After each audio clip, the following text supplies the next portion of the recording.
Wholesome and Mark, what roster move could you see with this team? Stuff like players transferring in and out of Miami, recruits flipping. Okay. I'll try to honestly. There would be a lot. There would be a lot of turnover.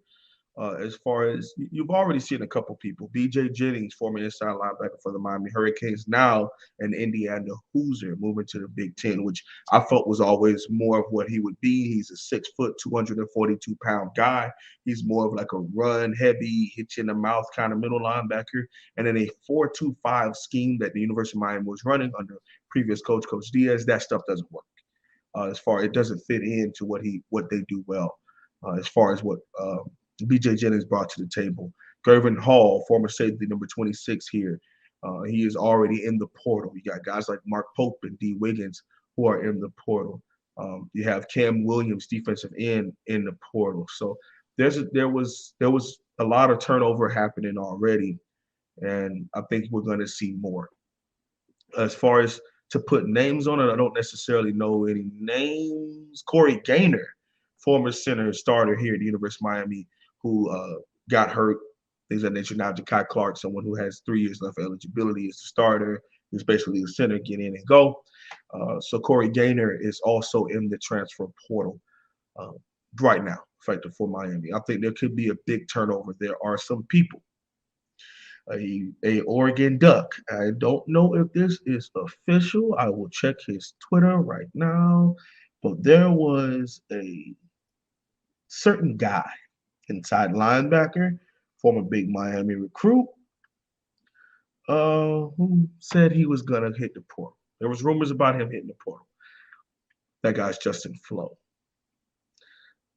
A guy where Miami finished second. He was a big Miami lean, and then Miami went on a big downward spiral late in the 2019 season and lost out on a blue chip marquee inside linebacker recruit.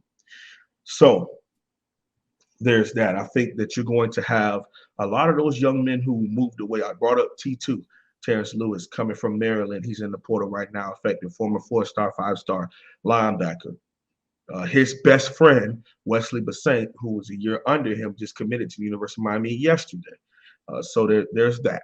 Okay, so, follow the tea leaves. Where there's smoke, there's a little fire. And when there's a hell of a lot of smoke, there's a big fire.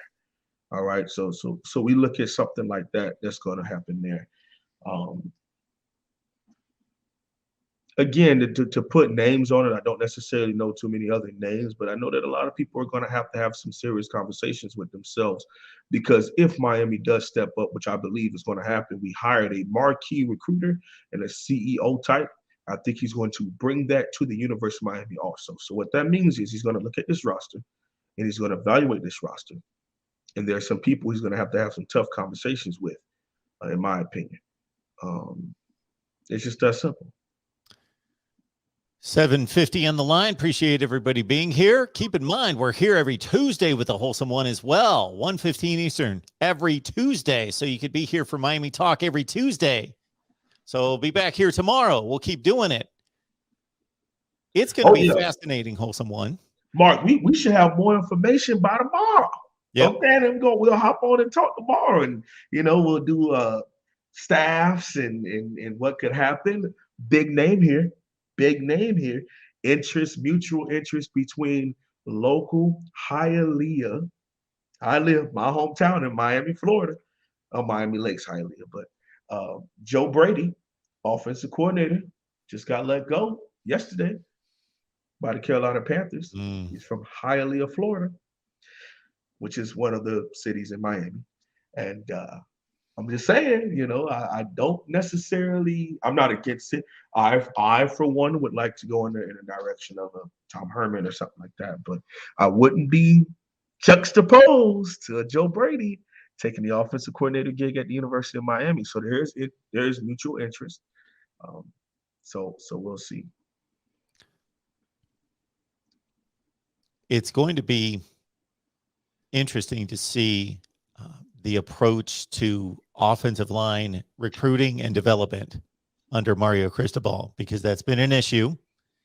And to see with his reputation for developing offensive linemen and getting them pretty decent paychecks at the next level, how that helps recruiting, and then also helps in his attention to that position, the detail of the development once they get to Miami and how much better that's going to be. That's a big thing. Amongst a lot of stuff, Mark, I'm gonna tell you, the number one and number two name that shoots to the top of the board right now needs to be Julian Armella, offensive tackle, St. Thomas acquaintance. Number two needs to be Shamar Stewart, defensive end. I think it's Pace. I think he attends Pace. All right, these guys are in the trenches. You follow what has made Mario Cristobal who he is. It's the elite recruiting on the offensive and defensive line and being able to build the team from the inside out. Okay, we already got the QB. All right, we have a nice running back core. We have a solid wide receiving core, even though we're losing Rambo and things of that nature. We have a really nice to solid tight end. The offensive line, as of right now, you got three positions, three guys who did play very well or pretty solid for us. And Zion Nelson, Ja'Kai Clark at center. And then at right tackle, you have the return of John Campbell coming off an ACL, who started for us the two previous years in 19 and 20. So I think we should be all right there. But you talk about being able to have a coach that can get a guy like a Julian Armella, who's dog, who's nasty, aggressive kind of offensive line, and get him to be able to channel that the proper way. Get a guy who can hit you after the play and push you because he's so aggressive, and a guy like Terrence Lewis, and a guy like Wesley Bissett, and a guy like those kind of players who are dogs. They respond well to a coach that can truly facilitate, young men. So we're hoping that he can come in and truly help the culture and the psyche and the focus of these players to get them all aligned for one goal. You would think if he was the head coach this past season and with a capable staff that they're 9-3 minimum. They lose to Bama. Bama's the best team in the country. Michigan State becomes a competitive game, not a 3-touchdown loss. Who knows? Maybe they win. They're at home. Michigan State's not loaded with talent. They're a good team. They're a really solid, good team, but they're not anything. They don't have a 4 or 5-star roster. And then, surprisingly, of course, they beat maybe the two best teams on the schedule in the ACC and NC State and Miami, but they lost 3 other games. So it comes out to 7-5, which you got to think it would have been 9-3 at the worst, probably 10-2. Could have been, man. I don't even know if a guy like De'Aaron King starts on a team coached by Mario Cristobal. There's just certain things that are different, and I don't know if what he brings to the table would have worked well. And like I said, who knows how the team would have looked and who would have been our coordinators, but I get you. If he's just the head coach and everything else stays the same, I do get your view. I think that this Michigan State game was a lot closer, revisionist history. Of course, They pulled away late and things like that. So they fought really hard, and it was a good game, but eventually they pulled away and the better team, showed up and showed out. So there's that. I just know for a fact that guys like Navon Donaldson, guys like Zion Nelson, guys like a Jalen Rivers, guys like a Ja'Kai Clark and Jared Williams, the offensive line would have looked and played on a different level. And it's just that simple. It's just that simple.